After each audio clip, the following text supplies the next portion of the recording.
আলহামদুলিল্লাহ ভালো, বাকিটা তো রেজাল্টের উপর। ইংলিশের আগে গ্যাপ দিছে 5 দিন আর ইসলামের আগে একদিনও গ্যাপ নেই। আমার কাছে একটু হার্ড লাগছে। পরীক্ষার প্রশ্ন অনেক সহজ এসেছিল, আলহামদুলিল্লাহ এখন দেখা যাক ভালোই হয়েছে।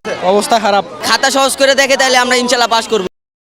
2025 সালের এসএসসি ও সমমানের পরীক্ষার বেশ কয়েকটি গুরুত্বপূর্ণ পরীক্ষা ইতিমধ্যে শেষ হয়ে গেছে। এখন বিজ্ঞান বিভাগের আরও গুরুত্বপূর্ণ পরীক্ষাগুলো বাকি রয়েছে। পরীক্ষা চলাকালীন সময়ে পরীক্ষার নানা অনিয়ম দুর্নীতির খবর এসেছে। গণমাধ্যমগুলোতে ফলাভাবে ছাপানো হচ্ছে পরীক্ষার কেন্দ্রে দেদারসে চলছে নকল।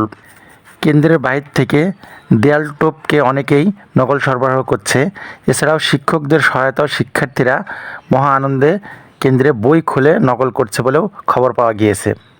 পরীক্ষায় অসাধু উপায় অবলম্বনের দায়ে ইতিমধ্যেই অনেক শিক্ষার্থীকে বহিষ্কার করা হয়েছে।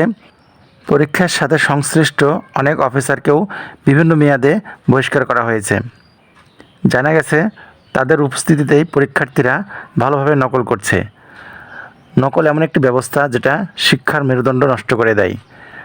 যে সকল শিক্ষার্থী পরিশ্রম করে পড়াশোনা করে সে সকল শিক্ষার্থী মূল্যায়ন পায় না।